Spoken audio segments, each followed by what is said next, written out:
Hola, buenos días. En primer lugar, gracias a Joan y al Consell por la invitación para poder hablaros de un tema que suele ser bastante desconocido en el mundo de la viticultura.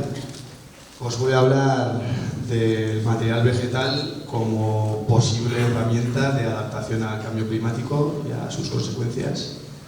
Y os pongo esta foto aquí tan chula de un viñedo viejo porque muchas veces, o la gran mayoría de las veces, la clave está en la genética, y la genética no tenemos que ir a un laboratorio ni tenemos que hacer muchas veces nada extraño, sino simplemente tenemos que ir a viñedos viejos, recogerla, conservarla y estudiarla.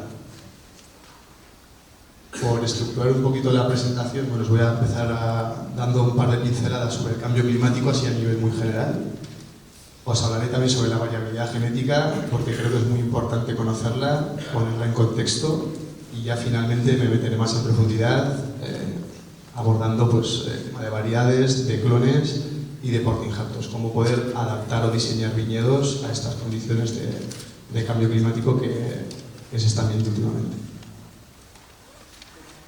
En primer lugar, el cambio climático, como todos y todas prácticamente sabéis, tiene unas consecuencias muy palpables, las más evidentes: el cambio en la distribución de las precipitaciones.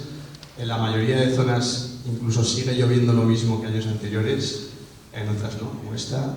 Pero lo curioso, el problema es que las precipitaciones se dan de una manera, o mejor dicho, mucho peor distribuidas, en golpes muy intensos de lluvia y muchas veces en un momento fenológico de la viña en el que no son interesantes. Por tanto, toda esa pluviometría, que a veces es la misma, repito, que otros años, no es realmente aprovechable por el viñedo. Además, que os voy a contar, pues están dando episodios muy extremos de sequía, de pedrisco, como el que habéis tenido este año, o inundaciones aquí como los compañeros de la zona de utilidad de Requena, que están causando auténticos desastres. Pero a mí la que más me preocupa, creo que es la más importante de todas, es precisamente esta: el aumento de la temperatura. ¿Por qué? Porque el aumento de la temperatura, si el aire se calienta, puede contener mayor humedad. Y por tanto crea también una fuerza motriz del agua de las células de las hojas a la atmósfera, a través de los estomas. Y por tanto aumenta la transpiración. Aumenta la demanda de agua de las plantas y su pérdida. Además, aumenta también la evaporación del agua que tenemos en el suelo. Y por tanto tenemos un aumento muy significativo de la evapotranspiración de la viña. Y por tanto también una menor disponibilidad del agua que tenemos en el suelo. Por tanto tenemos viñedos con una mayor demanda, cada vez más, y con una menor disponibilidad de agua en el suelo. Entonces tenemos un problema y cada vez va a ir a peor. Consecuencias, pues bueno, no os voy a contar, imagino, nada nuevo, pero bueno, el porqué un poquito de todo esto, ¿no? El agua es el medio principal por el que las plantas absorben los nutrientes. Muchos de vosotros durante estos últimos 2-3 años habréis observado en muchas viñas muchísimas carencias nutricionales, sobre todo clorosis, y no es porque no estén disponibles en el suelo, sino porque le falten al suelo. Básicamente es porque la planta no los puede absorber, no están disponibles por la falta de agua.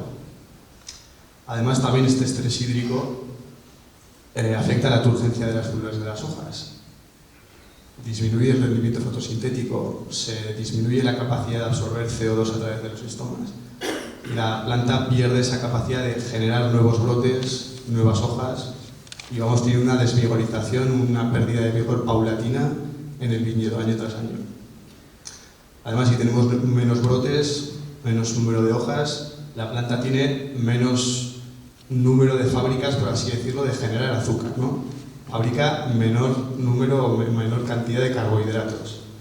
Y esto es también muy significativo porque luego tenemos problemas realmente significativos también de falta de agostamiento, que seguramente muchos de vosotros hayáis observado, de una menor acumulación de reservas, que esto sí que es realmente grave e importante porque afecta a ese año y sobre todo a los años venideros. De hecho, este año está lloviendo, que siga así, pero las consecuencias de estos años que lleváis de sequía los continuaréis pagando al menos 1 y seguramente 2 y 3 años más. Nivel de brotación, de desarrollo, de inducción floral. Entonces hay que tenerlo muy en cuenta. La brotación, lógicamente a menor cantidad de reservas será más heterogénea, más desigual. Aun si os ha llovido en invierno, seguramente notéis también brotaciones heterogéneas. Incluso también tiene sus efectos en la producción, ya que el número de reservas, esta acumulación de reservas, afecta a lo que es la inducción floral, a ese número de yemas que darán racimos. Y por supuesto afecta también en fases tan críticas como la del cuajado, favoreciendo también pues, el corrimiento o el villenandas. E incluso en casos extremos, que seguro que aquí también los habéis tenido, os habéis visto, la muerte de cepas y la muerte de viñedos que los hacen ya prácticamente inviables. Pero no solo tenemos la viña, por un lado tenemos también la bodega. Tenemos consecuencias que se están viendo ya a nivel enológico, ¿no? Esa mayor precocidad de la acumulación de los azúcares, que básicamente lo que está haciendo es ese desacople entre la madurez tecnológica y la fenólica. La gran problemática, sobre todo de los vinos tintos, aquí sois una zona quizá más de blancos, pero para la elaboración de blancos de calidad también es un gran problema. Otro gran problema que tenemos ahí es la pérdida de acidez en el mosto, ¿no? La temperatura afecta al metabolismo de las plantas, hace que cada vez degraden más ácido málico, que tengan un menor contenido en acidez y que tengamos pHs más altos. Esto nos dificulta enormemente también la estabilidad microbiológica del vino y nos hace tener que emplear pues, mayores cantidades de sulfuroso, por ejemplo, para tenerlo corregido, para tenerlo protegido. Y además, pues, se está viendo que los vinos en muchas regiones están perdiendo su tipicidad, ¿no? Ese perfil organoléptico tradicional que los definía. En unas zonas por una cosa, en otras zonas por otra, pero básicamente lo que se está perdiendo es frescura, se está perdiendo acidez. Y en una zona, por ejemplo, como esta, de vinos espumosos, de vinos blancos, es un parámetro fundamental. Aquí os quiero meter un poco el tema de la variabilidad genética, porque aquí quizá os pille un poco más, os sorprenda más. La variabilidad genética básicamente es la gran herramienta que lleva teniendo la naturaleza durante miles y miles de años para adaptarse a los cambios que se van produciendo en el medio ambiente. Es un gran recurso fitogénico. Y a mayor variabilidad, mayor capacidad tiene la naturaleza de adaptarse a los cambios. Por tanto, es muy importante el conservarla. Ahora veremos que se está perdiendo a un ritmo muy, muy acelerado, pero la clave está aquí, en conservar y en estudiar esto. Esto, por daros también unas pinceladas rápidas, pues como sabéis, la domesticación de la vid empezó hace unos 8 o 9 mil años, en el Neolítico, y bueno, las dos hipótesis principales, ahí las tenéis, establecen que bien hubo un único suceso de domesticación allá en la zona del Cáucaso, o hubo múltiples sucesos de domesticación alrededor de toda la cuenca mediterránea. Y ha ido pasando durante todo este tiempo, pues que la vid ha ido mutando. Es una de las herramientas que tiene para adaptarse, ya que se lleva multiplicando vegetativamente prácticamente unos 2000 años, le hemos cortado la posibilidad de tener reproducción sexual. La estamos reproduciendo asexualmente. Pues la manera que tiene de cambiar, de adaptarse, por ejemplo, es mediante las mutaciones aleatorias. La garnacha blanca o la garnacha peluda son mutaciones de la garnacha tinta, o la cariñena blanca es una mutación de la cariñena tinta. Además, se van produciendo también cruzamientos naturales y aleatorios. El tempranillo, por ejemplo, es una de las variedades más famosas, al menos aquí en la península, es el resultado de, como dice un profesor que tuve yo, Gonzalo, una noche loca entre el albillo mayor y el benedicto. Un cruzamiento totalmente aleatorio, una sola semilla, y a partir de ahí ha derivado en una gran cantidad de diversidad de tempranillos. Además, el ser humano ha ido seleccionando la vid con criterios muy diferentes. A nadie le extrañe que lo que voy a decir, la vid es una especie dioica. Realmente hay variedades con flores masculinas y femeninas, lo que pasa es que el ser humano le ha ido seleccionando para tener variedades hermafroditas, pero aún se conservan variedades femeninas y masculinas. Y todas estas variedades pues, han ido evolucionando y adaptándose en las diferentes zonas por las que se han ido plantando y propagando, y es lo que nos ha llegado hasta nuestros días, toda esta gran variabilidad que debemos conservar y estudiar para poder adaptarnos al futuro. Si no la conservamos, no nos podemos adaptar. Esta variabilidad, ¿cómo se clasifica así a grosso modo? Pues en intervarietal, variabilidad entre variedades, se estima que hay más de 10.000 variedades de vid diferentes. Y esta que es la gran desconocida, que es la variabilidad intravarietal. Dentro de una misma variedad, todo el número de genotipos que tenemos diferentes. Y hasta ahora pues siempre todo el mundo se ha pensado Tempranillo todo es igual, el Macabeo todos son iguales, los Chanelos todos son iguales, y poco a poco se está viendo que hay una enorme, no infinita, pero casi diferencia entre genotipos dentro de una misma variedad. Y esto es lo que precisamente podemos utilizar para hacer nuevas selecciones y adaptarnos a las nuevas demandas que tenemos tanto del medio ambiente como incluso del mercado. ¿Y qué pasa? Pues que se está perdiendo a un ritmo absolutamente apabullante. De hecho, en Europa lo poco que queda es en la zona sur del Mediterráneo, en España, o en Italia, o en Grecia, y cada vez se va perdiendo más. Entonces, lo que se conoce con el concepto de erosión genética, esa pérdida paulatina de variabilidad. Repito, es la base para no frenar a la vida esa capacidad de adaptación. Lo mismo se puede diferenciar tanto en inter como intravariedad, ¿no? Pérdida de variedades y pérdida del número de genotipos. Así, por comentarlo muy rápidamente, pues, ¿qué factores han influido mucho en esta reducción? Pues la llegada de diferentes plagas y enfermedades, como al final del siglo XIX la filoxera, el oidio, el mildiu, la selección clonal allá por los años 80-90, la expansión del propio cultivo, las exigencias comerciales de las DEOs, que exigen a veces poner unas variedades, otras, incluso las causas climáticas que ahora estamos describiendo y viendo, ¿no? Grandes sequías, grandes eventos de pedrisco, de heladas. Y ahora os corto y os pongo esto, diréis, ¿qué nos pone este tío aquí en una casa? Diseñar un viñedo es como diseñar una casa. Hay que tener en cuenta dónde está, la orientación, qué tipo de suelo, las diferentes fases de construcción, por dónde empiezo, por el tejado, no voy a empezar por los cimientos. Pues si pensamos en un viñedo, es muy importante ponerse a relacionar estos y otros parámetros. ¿Qué tipo de suelo tengo?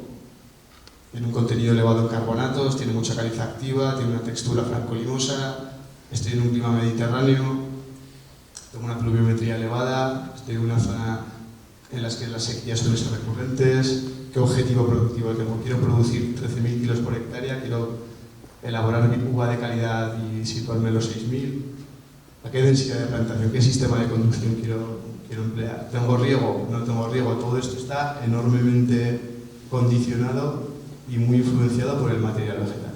Y al final de lo que se trata es de conjugar todos estos factores con el material vegetal, elegir el más adecuado, diseñar la viña de la manera más inteligente posible y llegar a esa palabra ahí, al equilibrio.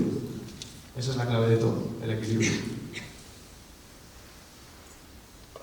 Y vamos a empezar un poco con alternativas, ¿no? ¿Cómo podemos adaptarnos? Bueno, yo os he puesto ahí algunas variedades que seguro que conocéis o empleáis aquí en la zona y un poco ordenadas de menos a más eficientes a nivel del uso del agua, ¿no? Tanto en tintas como en blancas. Y os pongo esto porque os quiero hablar, por ejemplo, a la hora de diseñar un viñedo es interesante pensar en qué variedad voy a poner. Aparte de en qué denominación estoy, qué me pide la bodega. Si estoy pensando en cambio climático, si estoy pensando en sequía, en el uso del agua, pues es interesante escuchar el concepto de variedades isohídricas y variedades anisohídricas. Las variedades isohídricas son aquellas capaces de regular el cierre de sus estomas y por tanto de no perder tanta agua con la transpiración. Y son muy interesantes para, por ejemplo, zonas cálidas mediterráneas como la que estamos. Y hay otras, por ejemplo, como el Tempranillo, pues que no son variedades para estas zonas. ¿Por qué? Porque son muy poco eficientes en el uso del agua. Transpiran muchísimo y pierden muchísima agua. Por tanto, el elegir la variedad ya es un paso muy importante. Ahora os quiero entrar en una materia un poco más específica aún, el tema de los clones. Estamos ya en varios proyectos con la Universidad de Baleares, con la Universidad Pública de Navarra, en los que estamos estudiando la eficiencia en el uso del agua, no solo de variedades, que también, sino de los clones.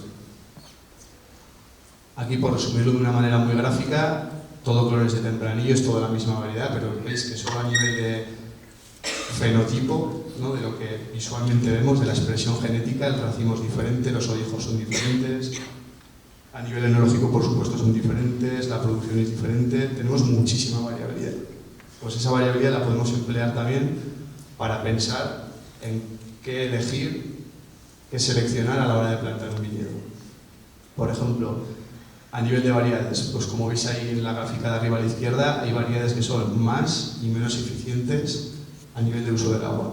Y curiosamente las que tenemos en la parte de la izquierda son casi todas variedades mediterráneas, variedades más adaptadas a las condiciones que tenemos aquí. Es curioso.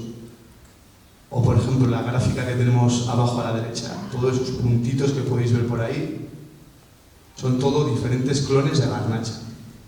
La garnacha es una variedad isohídrica capaz de regular el cierre de sus estomas, más adaptada a las zonas secas, pero dentro de la propia variedad garnacha, como podéis ver ahí, hay una comparación entre diferentes clones de garnacha en verde en viñedo, situados en Navarra, y los rojos son pot maceta en Francia.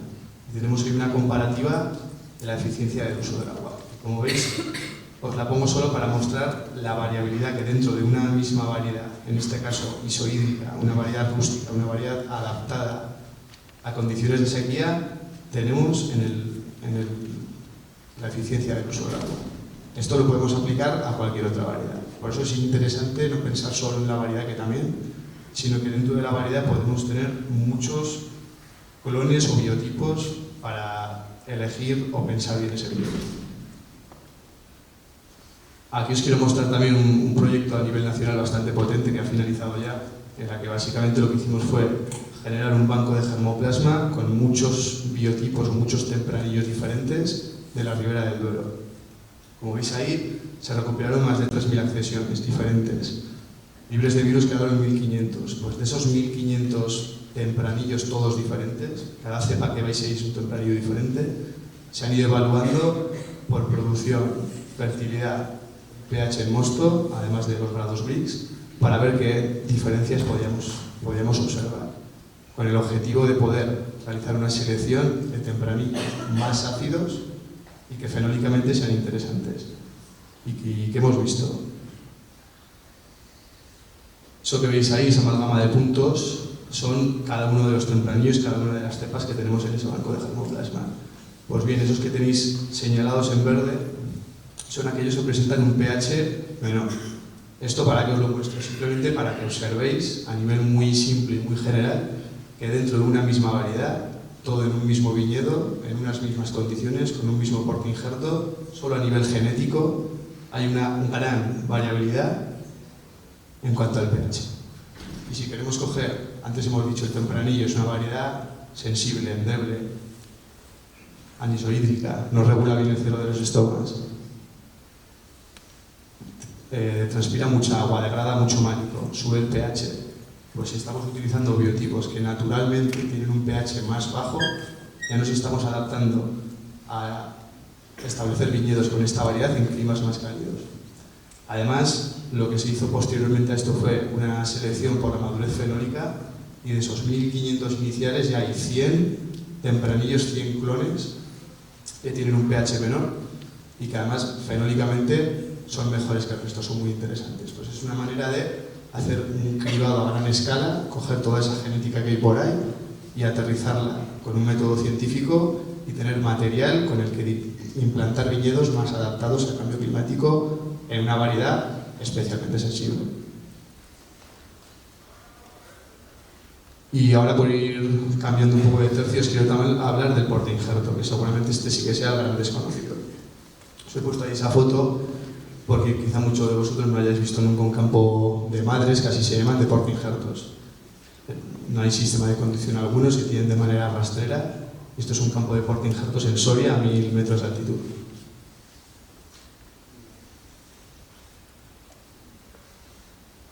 Todo este ladrillo que os pongo aquí no lo voy a explicar ni pretendo que os lo leáis, simplemente es para enseñaros un poquito las diferentes familias y cruces que hay de los porte injertos, que es un aspecto que nadie conoce, que a casi nadie le importa y ahora vamos a ver lo tremendamente importante que es.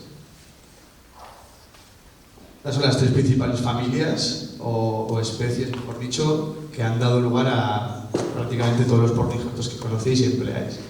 Tenemos por un lado la Vitis repari y la Vitis berlandieri, que proceden de la zona noreste de Estados Unidos, de Norteamérica, y por otro lado la Vitis rupestris, que procede de la zona sur-suroeste, lo que sería la actual Arizona. ¿Y por qué es importante conocer la genética? Pues si conocemos un poco la genética de los parentales, podemos ver, por ejemplo, la enorme diferencia que hay en el sistema radicular. Ahí tenéis, por ejemplo, los diferentes ángulos geotrópicos que tiene cada una de esas variedades. Y esta palabra tan rara que es, ¿no? Pues esto simplemente, como veis, es la disposición que tienen las raíces en el suelo. Y esto que nos marca la capacidad de profundización que pueden o no tener. ¿Y esto qué nos quiere decir? Que si queremos plantar una viña en una zona seca o con tendencia a la sequía y queremos adaptarnos, pues seguramente será mejor ir por la de la derecha que por la de la izquierda. Esto ya nos determina enormemente la resistencia a la sequía que va a tener ese viñedo, por supuesto junto a otros factores. Pero es importante conocer los parentales, la genética. De aquí simplemente quiero mostraros que de todos estos portainjertos que hay, que son prácticamente todos los que se han hecho, todos los que se han hibridado a lo largo de la historia desde que apareció la filoxera en Europa, en los últimos 118 años se han homologado 4 portainjertos. Y en los últimos 60 años, si veis ahí el último, el Gravesac, hasta la actualidad ningún portainjerto. Sí que ahora los italianos recientemente han homologado en la Universidad de Milán y nosotros aquí en España somos los primeros. Pero para que veáis que un aspecto tan importante y tan determinante en más de 100 años apenas se ha tocado, apenas se ha investigado. Y de aquí, pues de todos los que hay, imagino que como muchos os sonarán, pues estos 4 o 5 o alguno más. La mayoría ni se utilizan, no son muy desconocidos. Y de aquí la importancia a decir, pues si en la península ibérica tenemos la problemática de tener suelos carbonatados, calizos y una tendencia a la sequía muy importante, ¿por qué no hacemos nuevas hibridaciones, nuevos portainjertos? En este caso lo que hicimos fue ya hace muchos años cruzar 41 y 110 Richter, que seguro que los conocéis. Esto no es hacer nada en un laboratorio, ni coger una pipeta, ni nada. Esto es coger polen de uno al otro, generar semillas, plantarlas e ir estudiándolos. ¿Qué buscábamos? Pues adaptación a suelos secos y a suelos calizos. Se obtuvieron 35 individuos iniciales tras una larga progenie anterior y se hizo una evaluación agronómica básicamente de los 10 más interesantes. Actualmente ya hay 2 homologados y uno que está en proceso. Y os los quiero contar un poquito para que veáis la importancia que tiene la genética y el estudiar la genética. De todo este mapa que os he puesto al principio, ¿no? En todas esas ramas, como veis hemos cruzado el 41B, que a su vez es un cruce Berlandier-Chasselas, tiene parte de Vitis vinifera, con el 110, que es un híbrido de Rupestris Berlandier. Entonces buscamos esa raíz profundizante, esa tolerancia a la caliza. Pero que a la vez reproducción sexual hay una recombinación genética tan grande que sale de todo.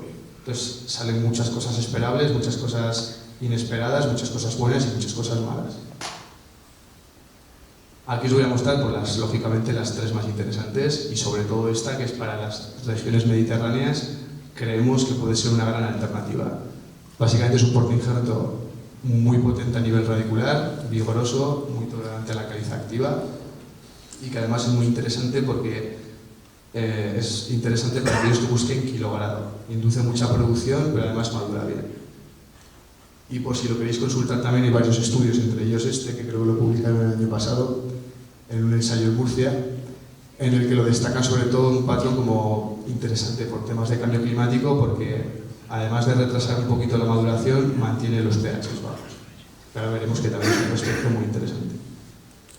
Aquí tendríamos otro, el RG9, que es radicalmente opuesto, aunque tenga los mismos padres. Este es de muy poquito vigor, una madurez fenólica muy buena, no aguanta tanto la caliza activa. Para zonas como Galicia, Chacolí o algunas de la Ribera del Duero puede ser interesante, desde luego para aquí no. Y este que también es muy interesante, el RG10, que está en proceso de homologación por su alta resistencia a la caliza activa y su muy buena madurez fenólica, además de pHs bajos. Aquí os quiero contar un poquito lo que estamos actualmente haciendo, que son las nuevas líneas de trabajo de hibridación. Estamos lo mismo buscando portainjertos tolerantes a sequía, a caliza y a nemátodos, que es otro gran problema. Y como veis hemos cruzado Fergal, Ruggieri, 3309 Ruggieri, son diferentes portainjertos que reúnen las características que buscamos y a ver qué sale. Y actualmente pues ya tenemos un montón de plantas, un montón de semillas que iremos evaluando primero por la producción de esquejes, porque si no producen esquejes no son rentables para un vivero. Y en segundo, la tasa de éxito. Hay portainjertos que son muy, muy difíciles. Y aquí, pues nada, os voy a dar dos pinceladas para que veáis que todo este rollo patatero de los portainjertos tiene una influencia muy, muy grande. Este es un proyecto a nivel nacional, como os he dicho antes, muy potente, con una gran financiación, y hemos visto la influencia del material vegetal en el pH en el vino. Esto es un ensayo de 21 portainjertos que tenemos en La Raga, en Navarra, los principales a nivel comercial, y estas hibridaciones.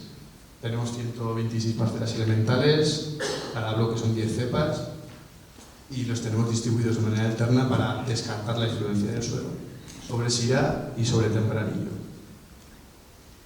Aquí unas imágenes simplemente para que veáis muy fácilmente a nivel visual, por ejemplo, las diferencias que hay en vigor, estando en el mismo suelo. Y aquí es donde quería llegar. Esto, por ejemplo, si estamos pensando lo mismo en según qué tipo de vinos, en según qué tipo de zonas, el mantener pHs bajos es realmente interesante. Y como veis, según el portainjerto, pues hay unos que nos pueden llegar a ayudar a alcanzar ese objetivo y otros que no. Y es interesante ver sobre todo la variabilidad todo el rato, ¿no? No voy a objetivos concretos, como veis, sino a la variabilidad que hay entre cada uno de ellos. Porque casi nunca hay ni buenos ni malos, todos dependen. O por ejemplo, en el rendimiento y el grado, ¿no? Si tenemos portainjertos que nos den altos rendimientos con una correcta maduración, nos interesarán otros, por ejemplo, diferentes a los que nos dan pHs bajos en relación al grado. Lo mismo, no hay ni buenos ni malos, todo depende de qué objetivo queremos desarrollar. Y nada, por ir acabando, que tengo el tiempo justo, esto también os lo quería mostrar a modo de curiosidad en otro proyecto a nivel interregional, a nivel europeo. Los portainjertos, según en qué condiciones se producen y en qué condiciones de manejo agronómico, estamos viendo también que se adaptan de una manera o de otra. En concreto, estos son cortes del ciento de Rista, que todos lo conocéis, pues estamos viendo, observando cómo en condiciones de sequía reacciona, se adapta de una manera diferente a condiciones de no sequía. Lo que hace es generar haces vasculares, por donde discurre la savia, más pequeñitos y con un mayor número de haces vasculares. Queremos, porque así no llega a cavitar y no tiene problemas sobre todo de absorción de aire. Y además estamos viendo que la acumulación de reservas también es mejor. Entonces, para que veáis que incluso un portainjerto, un esqueje, se adapta de manera diferente a nivel vascular en unas condiciones o en otras. Y nada, esto pues si alguno tiene interés o queréis consultar luego más información, os dejo aquí algo de bibliografía, de tesis doctorales, de artículos en diferentes revistas científicas, o si tenéis luego cualquier otra pregunta, pues la podemos comentar. Y ya está.